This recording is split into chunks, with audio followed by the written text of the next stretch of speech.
اللہ الرحمن الرحیم یا ایھا الناس، اے لوگو، اعبدوا ربکم، نیچے لکھا ہے واحدوا ربکم، یہاں پر اشکال ہے، مفسرین یہ لکھتے ہیں واحدوا ربکم، سوال یہ ہے کہ واحدوا اعبدوا کا نہ لفظی معنی ہے لغت میں اور نہ کوئی اس کا تعلق ہے اعبدوا کا معنی عبادت کرو، واحدوا کا معنی توحید مانو۔ ہاں بھائی بزرگوں، اعبدوا کا معنی کیا ہے؟ عبادت کرو، اور واحدوا کا معنی اللہ کو اکیلا جانو، اللہ کو اکیلا مانو۔ اب اکیلا جاننا یہ نہ لازم معنی بنتا ہے اعبدوا کا، نہ لغوی معنی بنتا ہے، حالانکہ آپ کے پاس بھی لکھا ہے واحدوا ربکم، جلالین کا حوالہ ہے۔ اسی طرح تمام مفسرین نے یہاں پر یہی بات کی، واحدوا ربکم ایک۔ دوسرا سوال یہ ہے کہ مشرکین عرب بھی اللہ کی عبادت کرتے تھے، مشرکین عرب اللہ کی عبادت کرتے تھے، آپ کا کیا خیال ہے؟ نہیں کرتے تھے؟ دلیل اللہ بہتر جانتے ہیں۔ ہاں، ما کان صلاتہم ایک، اور ویل للمصلین الذین هم ساہون، یہ مکی صورت ہے، مکہ میں منافق کوئی نہیں تھے، یہ کون ہے؟ اپنی نمازوں کو بھلانے والے۔ اور ما کان صلاتہم، قرآن نے ان کی نمازوں کو نماز کہا۔ یاد رکھ لو، مکہ کا مشرک عابد تھا، مکہ کا مشرک عابد تھا۔ جنہوں نے الفوز الکبیر پڑھی انہیں پتا ہے، حضرت شاہ ولی اللہ رحمہ اللہ نے پوری تفصیل لکھی۔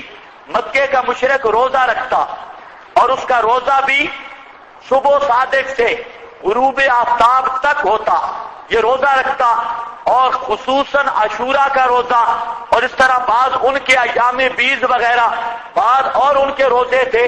تو مکہ کے مشرک روزے رکھتے، مکہ کے مشرک صدقات نکالتے، ھذا للہ وھذا لشرکائنا، وہ اللہ کی راہ میں مال خرچ کرتے اور کہتے بھی کیا؟ ھذا للہ، یہ اللہ کے نام پر ہے، وہ اللہ کے نام کے حصے نکالتے۔ اور مکہ کا مشرک مسجد حرام کی آبادی کرتا، اسے صفائی کرتا، اس کو سنبھالتا، اس کا مجاور تھا۔ اللہ نے فرمایا ما کان للمشرکین ان یعمروا مساجد اللہ، مشرک دا کم کے مسیتاں آباد کرنیاں۔ ما کان للمشرکین، مشرک کا کیا ہے مسجدوں کی آبادی کے ساتھ؟ تو یہ آبادی کرتے تھے مسجد حرام کی۔ اسی طریقہ سے مکہ کا مشرک اللہ سے دعا کرتا تھا، وہ نضر بن حارث نے نہیں کہا تھا اللہم ان کان ھذا ھو الحق فامطر علینا حجارۃ من السماء، اگر اللہ یا اللہ اگر محمد کا مسئلہ سچا ہے صلی اللہ علیہ وسلم، تو پھر ہم پہ آسمان سے پتھروں کی بارش نازل کر، ہم اکابر کو چھوڑ نہیں سکتے، بزرگوں کو نہیں چھوڑتے، اس لیے تو ہم پہ امطر علینا، وہ یہی کہتے، تو دعا اللہ سے مانگ رہے ہیں اور صدقے کرتے ہیں، خیراتیں کرتے ہیں۔ اور ابو جال اور مکہ کے مشرک یہ طواف کرتے ہیں، مسلم شریف میں ہے، طواف کرتے ہوئے کہتے تھے کہ لبیک اللہم لبیک لا شریک لک، یہ مسلم شریف کے لفظ ہیں مشرکین کا تلبیہ، لبیک اللہم لبیک لا شریک لک الا شریکا ہوا تملکہ وما ملک، اللہ تیرا کوئی شریک نہیں، ہاں ہاں جن کو تو دے دے وے نا، جس کو تو دے دے وے نا وہ تیرے اپنے ہیں نا، وہ جو جس چیز کے وہ مالک ہیں ان کی ملکیت کا بھی اصل مالک تو ہے، تو نے آپ ان کو طاقتیں دی ہیں۔ وہ اللہ کے نبی فرماتے قد قد قد، ادھر رک جا، لا شریک لک، آگے نہ پڑھ الا شریکن ہوا تملکہ وما ملک۔ تو مطلب کیا ہے؟ وہ حج کرتے ہیں، طواف کرتے ہیں، یہودی بڑے بڑے عابد، عیسائی بڑے بڑے عابد، تو قرآن کہتے ہیں اعبدوا ربکم، تو یہ کوئی نئی بات ہے، یہ تو تحصیل حاصل ہے۔ مکہ کا مشرک بھی عابد ہے، یہودی عابد ہے، عیسائی عابد ہے، عبادتیں تو وہ کر رہے تھے یا نہیں کر رہے تھے؟ اچھا تو پھر اعبدوا ربکم کیوں کہا؟ دوسرا سوال الجواب، دونوں سوالوں کا جواب حضرت عبداللہ ابن عباس رضی اللہ تعالیٰ عنہ وہ فرماتے ہیں کل عبادت فی القرآن بمعنی التوحید، کل عبادت فی القرآن بمعنی التوحید، ہر عبادت جہاں پر بھی قرآن میں عبادت کا ذکر ہے تو وہ کس کے معنی میں ہے؟ توحید کے معنی میں۔ کس معنی میں ہے؟ توحید کے معنی میں۔ آپ کا یہ سوال کہ تو اب دوسرے سوال کا جواب پہلے دے رہا ہوں۔ دوسرا سوال یہ تھا کہ عابد تو سب تھے، اعبدوا کا حکم کیوں آیا؟ جواب ہے کہ جہاں عبادت کا حکم نہیں، توحید فی العبادت کا حکم ہے۔ یا عبادت کا حکم نہیں بلکہ کس کا ہے؟ توحید فی العبادت کا حکم ہے۔ ایک دوسرا وحدوا، وحدوا پر اعتراض تھا کہ یہ لفظی معنی نہیں بنتا، نہ لازم معنی ہے، تو یہ کیسا معنی؟ تو اس کا جواب بھی آ گیا کہ جہاں معنی نہ لفظی ہے نہ لغوی ہے، یہاں مرادی معنی ہے۔ مفسرین حضرت شاہ ولی اللہ نے یہی بات لکھی نا کہ مفسرین مرادی معنی بیان کرتے ہیں اور مفسرین لغوی معنی سمجھ لیتے ہیں، جس کی وجہ سے اشکال ہوتا ہے۔ تو یہاں اعبدوا بمعنی واحدوا، یہ کون سا معنی ہے؟ مرادی معنی۔ اس سے مراد یہ ہے، مراد الہی یہ ہے اعبدوا ربکم الذی خلقکم۔ اب ذرا توجہ فرماؤ، اعبدوا ربکم، اللہ فرماتے ہیں لوگوں اعبدوا ربکم، پکارو صرف اپنے رب کو، پکارو صرف۔ میں نے بتایا پہلی دفعہ جب دعوے کا ذکر ہے تو توحید پھر دعا ہے، دوسری دفعہ جب ذکر ہے تو توحید فعلی ہے، تیسری دفعہ دعوے کا ذکر آئے گا تو نفی شفاعت کاریہ۔ یہاں پہلی دفعہ ہے، پہلی دفعہ توحید پہ دعا، پکارو صرف اپنے رب کو۔ دلیل الذی خلقکم، الذی خلقکم، یہاں ایک فائدہ سمجھو، دلیل دو قسم پر ہے، یا اس طرح سمجھو نعمت، نعمت دو قسم پر ہے، اسی نعمت سے استدلال ہوگا۔ ایک نعمت روحانیہ اور ایک نعمت جسمانیہ، جسمانیہ۔ پھر جو نعمت جسمانیہ ہے یہ دو قسم پر ہے، آفاقیہ انفسیہ، آفاقیہ انفسیہ۔ پھر آفاقیہ تین قسم پر ہے اور انفسیہ دو قسم پر ہے۔ ہاں بھائی، ابتداء نعمت کی کتنی قسمیں ہیں؟ دو، روحانیہ نمبر دو جسمانیہ، اور پھر جسمانیہ کی کتنی قسمیں ہیں؟ آفاقیہ اور انفسیہ۔ پھر انفسیہ کی دو، ایجاد ذات، ایجاد صفات، اور جو آفاقیہ ہے اس کی بھی دو قسمیں ہیں، علوی سفلی جبی، علوی سفلی جبی۔ جب آسمان و زمین کے درمیان بعض چیزیں ہیں، جب اس خلا میں، تو نعمت کی دو قسمیں روحانی جسمانی۔ الذی خلقکم، وہ ذات جس نے پیدا کیا۔ یہاں نیچے کیا لکھا ہے؟ نعمت اولا، نعمت اولا انفسیہ، انفسیہ یعنی وجود۔ یہ آگے نعمت دوم آ رہا ہے۔ اللہ فرماتے ہیں لوگوں پکارو صرف اپنے رب کو، کیوں؟ اس لیے کہ تمہیں پیدا کرنے والا اللہ، پیدا کرنے والا اللہ، تو پکار کے لائق بھی اللہ۔ الذی خلقکم، وہ ذات جس نے تمہیں پیدا کیا، والذین من قبلکم، اور ان کو بھی جو تم سے پہلے تھے۔ اس کا معنی ابن جریر نے کیا آلہتکم و آباءکم، آلہتکم و آباءکم، تمہارے الہوں کو بھی جو تم سے پہلے گزرے، ان کو بھی، تمہارے باپ دادا کو بھی، تمہارے الہوں کو بھی اللہ نے پیدا کیا۔ تو پکار کے لائق وہی اللہ ہے۔ یہاں اشارہ کر دیا من قبلکم، حضرت عزیر کو بھی اللہ نے پیدا کیا، حضرت عیسیٰ کو بھی اللہ نے پیدا کیا، آلہتکم تمہارا پیدا کرنے والا بھی اللہ، اور تمہارے باپ دادا کا پیدا کرنے والا بھی اللہ، اور جن کو تم پوجتے ہو ان کو بھی پیدا کرنے والا اللہ، تو پکار کے لائق بھی صرف اللہ۔ لعلکم تتقون، اب کتنی صاف دلیل ہے، اس دلیل سمجھنے کے لیے 18 علوم چاہیے، کتنی صاف دلیل۔ اللہ فرماتے ہیں تمہیں وجود دینے والا میں، تمہارے باپ دادا کو وجود دینے والا میں، تمہارے الہوں کو پیدا کرنے والا میں، تو ادعوا ربکم پکار کے لائق بھی میں، یہ سارے کام میرے، تو پکار کے لائق بھی میں۔ بات ختم، آسان سی بات ہے۔ باقی انشاءاللہ بات کریں گے۔ خالق کے دو معنی ہیں، خالق بے معنی ایجاد من العدم جو صفت باری ہے، اور خلق بے معنی التصویر صورت بنانا محتاط الاسباب، جیسے احسن الخالقین فرمایا گیا، احسن المصورین، تو تصویر یہ صفت خاص باللہ نہیں بلکہ ایجاد من العدم جو ہوتا ہے فوق الاسباب، یہ اللہ تعالیٰ کی صفت ہے خلق کی۔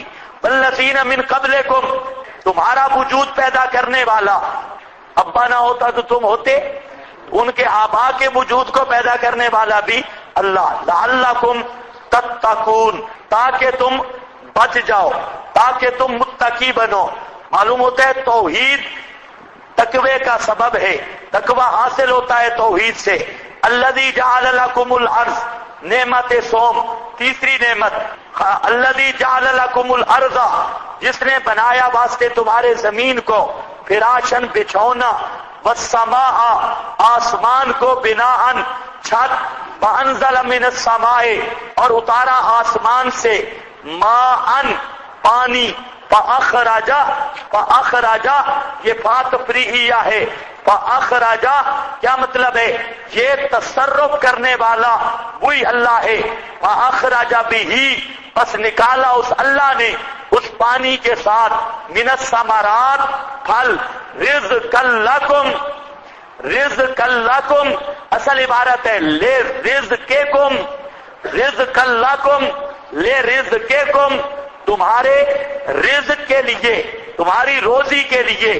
فلا تجعلوا للہ اندادا بس مت بناؤ ساتھ اللہ کے، اندادا شرکاء فی العبادہ شریک عبادت میں، وانتم تعلمون حالانکہ تم جانتے ہو کس بات کو، اے لا شریک لہ فی ہذہ الخمسہ کس بات کو تم جانتے ہو، ان 5 چیزوں میں اللہ کا کوئی شریک نہیں۔ یہ مکہ کا مشرک بھی مانتا تھا۔ وہ 5 چیزیں کون سی؟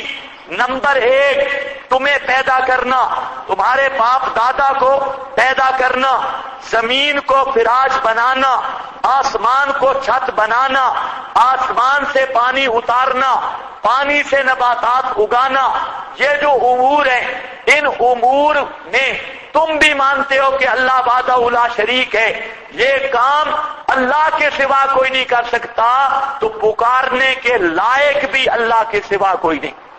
کچھ سمجھ آئی یہ بات؟ یہ ہے دلیل عقلی۔ اب حضرت شیخ کی طرز پہ آگے چلے جاؤ، آگے چلے جاؤ، آگے چلے جاؤ، یہ درمیان میں ایسے چھوڑتے ہیں، آگے چلے جاؤ۔ کیف تکفرون باللہ وکنتم امواتا کیسے انکار کرتے ہو، کیف تکفرون باللہ وکنتم، وہ مل گیا کدھر ہے؟ صفحہ نمبر، ہاں یہ حضرت شیخ کیوں لگاتے ہیں کیف تکفرون، اس کو ماقبل کے ساتھ لگاتے ہیں۔ اللہ فرماتے ہیں لوگوں تمہیں پیدا کرنے والا میں، تمہارے باپ دادا کو پیدا کرنے والا میں، زمین بنانے والا میں، آسمان سے بارشیں نازل کرنے والا میں، زمین سے نباتات اگانے والا میں، کیف تکفرون باللہ، کس طرح خدا کی توحید کا انکار کرو گے، کیسے اللہ کی توحید سے بھاگ سکتے ہو؟ کیف تکفرون باللہ وکنتم امواتا، کیا مطلب ہے؟ زندہ کرنے والا میں، فاحیاکم ثم یمیتکم، کیا مطلب؟ مارنے والا میں، ثم یحییکم، کیا مطلب؟ پھر قیامت کو زندگی دینے والا میں۔ جب یہ ساری چیزیں ہیں، هو الذی خلق لکم ما فی الارض، زمین کی ساری چیزیں پیدا کرنے والا میں، ثم استوی الی السماء، پھر آسمانوں پر تصرف کرنے والا میں، هو بکل شیء علیم، سب کچھ کرنے والا بھی میں، سب کچھ جاننے والا بھی میں، اعبدوا ربکم۔ کو سمجھ آئیے بات؟ پکارنے کے لائق بھی صرف میں۔ یہ اوپر سارے تصرفات بیان کیجئے کہ جب متصرف فی الامور بھی میں ہوں، اور ہوا بکل شیء علیم، اور سب کچھ جاننے والا بھی میں ہوں، تو اعبدوا ربکم، پھر پکار کے لائق بھی صرف میں ہوں، میرے سوا کوئی نہیں، پکارو بھی مجھے۔ بہت زبردست لگایا ہے، تصرفات بھی میرے، علم بھی میرا کامل، تو پکار کے لائق بھی میں۔ یہ اب لگ گیا، حضرت شاہد کی پوری تقریر ختم ہو گئی۔ اب دیکھو، اچھا جب میں ہوں اب لگاؤ فلا تجعلوا للہ اندادا، اب لگے گا فلا تجعلوا للہ اندادا، مت بناؤ ساتھ اللہ کے ند اندادا۔ ہاں بھئی یہاں پر بات ہے، فلا تجعلوا نتیجہ ہے، جب بات اسی طرح ہے، فلا تجعلوا للہ اندادا، بس مت بناؤ اللہ کے اندادا۔ انداد جمع ہے ند کی، اور ند کہتے ہیں منازع اور مقابل کو، ند کہتے ہیں منازع اور مقابل کو۔ یہاں پر بھی اشکال ہے، اشکال یہ ہے کہ مشرکین مکہ اپنے بزرگوں کو خدا کا مقابل نہیں سمجھتے تھے، بلکہ کیا ہؤلاء شفاعنا عند اللہ، وہ اللہ سے نیچا سمجھتے تھے، اللہ کو واجب الوجود سمجھتے، اپنے بزرگوں کو ممکن الوجود سمجھتے، اللہ کو خالق سمجھتے، اپنے معبودوں کو مخلوق سمجھتے۔ کچھ سمجھ آئیے بات؟ اور اللہ کو امور عظام میں متصرف سمجھتے، بزرگوں کے لیے امور حقیرہ میں اختیار ثابت کرتے، اور وہ بھی جزئیہ نہ کہ کلیہ۔ تو اپنے معبودوں کو نہ خدا جیسا سمجھتے، نہ خدا کے برابر سمجھتے، حالانکہ ند کا معنی ہوتا ہے برابر۔ تو یہاں پر اشکال ہے، یہ کیوں فرمایا فلا تجعلوا للہ اندادا؟ انداد تو وہ نہیں بناتے۔ جواب، یہاں دو جواب ہیں۔ ایک جواب یہ ہے کہ یہاں ند کا معنی وہی ہے مثل، اللہ کی مثل نہ بناؤ، لیکن مثلیت دو قسم پہ ہے، ایک مثلیت فی الذات اور دوسری مثلیت فی المعاملہ۔ مثلیت فی المعاملہ، وہ اللہ کی ذات صفات جیسا تو نہیں سمجھتے تھے معبودوں کو، لیکن معاملہ وہی کرتے تھے جو اللہ کے ساتھ کرتے، یعنی اللہ کو بھی پکارتے، معبودوں کو بھی پکارتے۔ تو یہ مثلیت ہے ان کے عمل میں، معاملہ ایسا کرتے، یا اللہ بھی کہتے یا ابراہیم بھی کہتے، یا اللہ بھی کہتے یا عزیر بھی کہتے، جیسے آج کا مشرک یا اللہ بھی کہتا ہے یا علی بھی کہتا ہے، تو پکار میں تو برابری کر رہا ہے کہ نہیں؟ او بزرگوں، مشرک اپنے معبود کی صفات یا ذات میں تو برابری کا قائل نہیں، لیکن معاملہ خدا سے بھی زیادہ کرتا ہے معبود کے ساتھ۔ اب کبھی دیکھا ہے کہ نعرہ تکبیر، اللہ اکبر، نعرہ رسالت، اللہ اکبر، نعرہ حیدری، بس یہ تو چوتھا گیئر لگے گا، نعرہ حیدری۔ یہ تو معاملہ اپنے معبود کے ساتھ زیادہ کرتا ہے خدا سے یا کم کرتا ہے؟ زیادہ۔ اللہ کے نام کی نہیں دے گا، بابے کے نام کی دے گا، مسجد میں پاؤں نہیں رکھے گا، صبح صبح مزار کا سلام کرے گا، نماز کوئی نہیں پڑھنی، لیکن بابے صبح صبح دیکھو مشرکوں کو بابے کی قبر کی سلامی ضرور دے گا. تو ایک ہوتا ہے ذات صفات میں مثلیت، اس کا تو مشرک قائل نہیں ہوتا، لیکن ایک ہوتا ہے معاملہ میں مثلیت. تو مشرک معاملہ اور خدمت اللہ کی اس طرح نہیں کرتا جتنا اپنے معبود کی کرتا ہے. خدا کا نام لو نہیں ڈرے گا، پیر کا نام لے کر دیکھو. اللہ کے نام کی جھوٹی قسم اٹھا جائے گا، لیکن پیر کے نام کی جھوٹی قسم توبہ. زکات دینی چھوڑ دے گا، 11ویں میں ناغہ نہیں کرے گا. تو اس کا جو معاملہ ہے اپنے معبود کے ساتھ، تو معبود کو اللہ سے بڑھایا ہوا ہے معاملہ میں، صرف ند بھی نہیں. تو میں عرض یہ کر رہا تھا کہ ذات صفات میں تو برابری کے قائل نہیں تھے، بلکہ برابری کے قائل کس بات میں تھے؟ تو یہ مثلیت ہے کس میں؟ فی معاملہ میں. فلا تجعلوا للہ اندادا. ایک دوسرا جواب یہ ہے کہ ان کو ذرا دیکھو بھی صحیح جن کو خدا کے برابر بنایا ہوا ہے بطور تحکم کے. اندادا وانتم تعلمون، حالانکہ تم جانتے ہو. حدیث میں ہے نا، صحابی نے کہا ما شاء اللہ و شاء محمد، یہ کام میں کروں گا جیسے اللہ چاہے اور جیسے محمد چاہے. تو آپ نے فرمایا آپ کا رنگ بدل گیا. آپ نے فرمایا اجعلتنی للہ ندا، کیا تو نے مجھے خدا کا ند بنا دیا ہے؟ تو وہ ند کا کیا معنی ہے؟ وہی معاملہ. کیا تو نے معاملہ میرے ساتھ خدا کے برابر والا کر دیا ہے؟ نہ، کل ما شاء اللہ وحدہ، اس طرح کہ ما شاء اللہ وحدہ، جس طرح اکیلا اللہ چاہے گا. یہ نہیں ہے کہ جس طرح اللہ رسول چاہے، یہ نہیں. یہ تو نے مجھے خدا کے برابر کر دیا ہے. تو مطلب وہی ہے نا، ند فی المعاملہ ند فی العمل، یعنی معاملہ جو خدا کے ساتھ ہے وہی معاملہ مشرک کا معبود کے ساتھ ہے. باقی اللہ کے ذات و صفات میں یہ ند کا قائل نہیں، اپنے معبود کو خدا کا مماثل نہیں سمجھتا. اندازہ، اس لیے آپ کے پاس اوپر عبارت لکھی ہے شرکاء فی العبادہ. انداز کا معنی شرکاء فی العبادہ، شریک فی العبادت. ہاں بھئی